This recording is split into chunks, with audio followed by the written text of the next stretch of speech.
Guys, ketemu lagi dengan aku Uli di channel YouTubeku Uli Official. Guys, hari ini aku mau kita kenalan dan sharing tentang raja pertama bangsa Israel. Siapakah dia? Siapa? Ya, betul, dia adalah Saul, guys. Guys, sebenarnya pada waktu itu bangsa Israel tidak memiliki raja karena Tuhanlah yang menjadi raja mereka secara langsung melalui nabi-nabinya. Tetapi karena bangsa Israel melihat bangsa-bangsa di sekeliling mereka memiliki raja dan mereka juga ingin seperti bangsa-bangsa itu, guys, akhirnya mereka mendesak Tuhan, mereka menuntut Tuhan untuk memberikan seorang raja kepada mereka. Dan Tuhan memilih Saul menjadi raja pertama bagi bangsa Israel dan memerintahkan Nabi Samuel mengurapi Saul. Guys, kenapa ya Tuhan bisa memilih Saul sebagai raja pertama bangsa Israel? Nah, kalau menurut aku ya guys, karena Tuhan itu kan maha kuasa dan dia melihat setiap manusia dan dia memilih hati, melihat hati, dia melihat karakter orang apakah tepat kalau misalnya orang ini dijadikan raja. Nah, kemungkinan besar Saul pada waktu itu sebelum menjadi raja dia adalah seorang yang mempunyai hati yang taat, hati yang mengasihi Tuhan, sehingga Tuhan memilih Saul menjadi raja bagi bangsa Israel.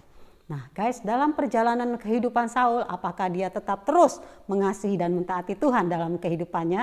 Nah, mari kita teruskan sharing kita hari ini, guys.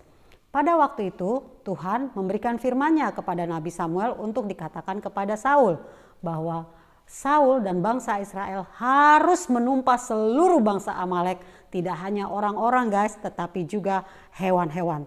Tidak ada satupun yang boleh dibiarkan hidup, tetapi harus ditumpas habis. Nah guys, Saul mendengar perintah Tuhan ini dan dia mengumpulkan seluruh bangsa Israel dan akhirnya mereka berperang dan mereka menang melawan bangsa Amalek. Tetapi di dalam kemenangan bangsa Israel ini justru Tuhan sedih dan kecewa. Ada apakah gerangan sehingga dalam kemenangan ini Tuhan justru sedih dan kecewa? Ternyata guys, di dalam peperangan itu Saul yang benar-benar mendengar firman Tuhan, mendengar apa perintah Tuhan langsung dari Samuel, tidak melakukan tepat seperti apa yang Tuhan inginkan.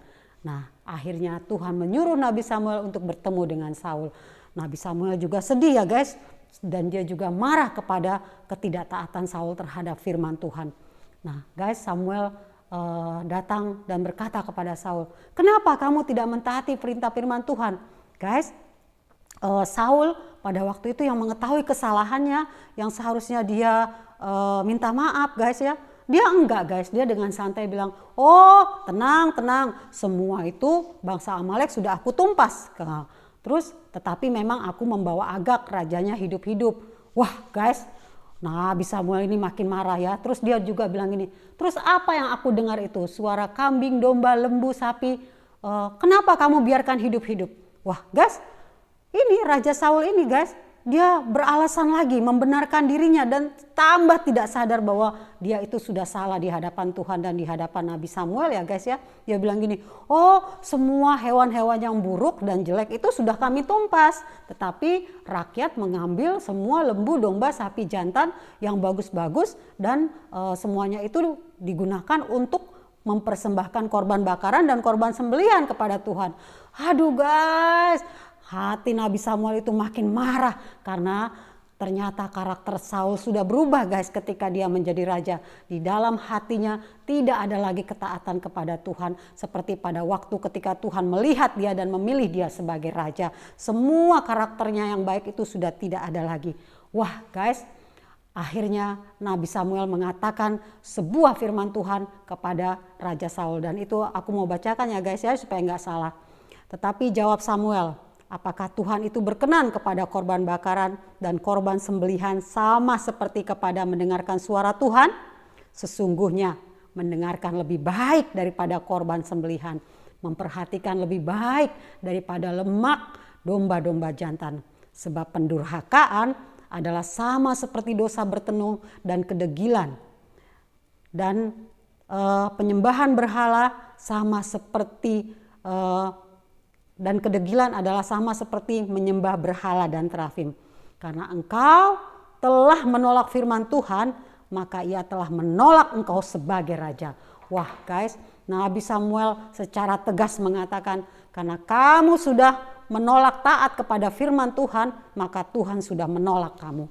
Nah guys, yang jadi pertanyaan kita sekarang adalah, kenapa sih Tuhan sampai begitu marah dan begitu sedih dan kecewa dengan dengan sikap Raja Saul dengan ketidaktaatannya? Nah guys, dari cerita ini aku bisa menyimpulkannya guys ya, bahwa Tuhan sangat kecewa dan sangat sedih karena Raja Saul meremehkan firman Tuhan. Meremehkan firman Tuhan adalah sama dengan dosa, dan dia jelas-jelas secara terang-terangan tidak menghormati Tuhan, tidak taat kepada perintah Tuhan, dan dia jelas-jelas dia juga merasakan, oh saya kan sekarang raja nih, jadi nggak ada lagi yang bisa ngatur-ngatur saya. Saya mau taat kalau itu sesuai dengan kehendak saya, tetapi saya nggak mau taat sepenuhnya kepada firman Tuhan. Jadi dia melakukan ketaatan hanya seperti apa yang dia mau, bukan seperti apa yang Tuhan mau. Dan ini berarti memandang rendah Tuhan dan mengajak seluruh bangsa Israel berdosa di dalam ketidaktaatan Saul. Dan bahkan dia membenarkan dirinya dengan berbagai banyak alasan. Inilah yang membuat hati Tuhan sedih. Ternyata Saul tidak hidup di dalam ketaatannya, di dalam kasihnya terus kepada Tuhan. Tetapi ketika dia menjadi raja, dia berubah, dan bahkan itu membuat hati Tuhan sangat-sangat sedih atas penunjukannya kepada Raja Saul ya guys. Nah guys, inilah yang mau kita sharingkan. Guys, Tuhan tidak menghendaki korban sembelihan. Tuhan tidak juga menghendaki korban bakaran guys. Tuhan lebih menghendaki ketaatan hidup kita. Kalian tahu guys, ketaatan kepada Tuhan adalah menunjukkan kasih kita kepada Tuhan dan menunjukkan juga iman percaya kita kepada Tuhan. Kalau seorang yang sungguh-sungguh mengasihi Tuhan, tentu dia akan mentaati Tuhan. Dan kalau orang yang sungguh-sungguh percaya dan beriman kepada Tuhan, dia juga akan melakukan kehendak Tuhan tepat seperti apa yang Tuhan inginkan. Tetapi bila orang yang tidak mengasihi Tuhan, maka dia tidak akan pernah bisa mentaati Tuhan.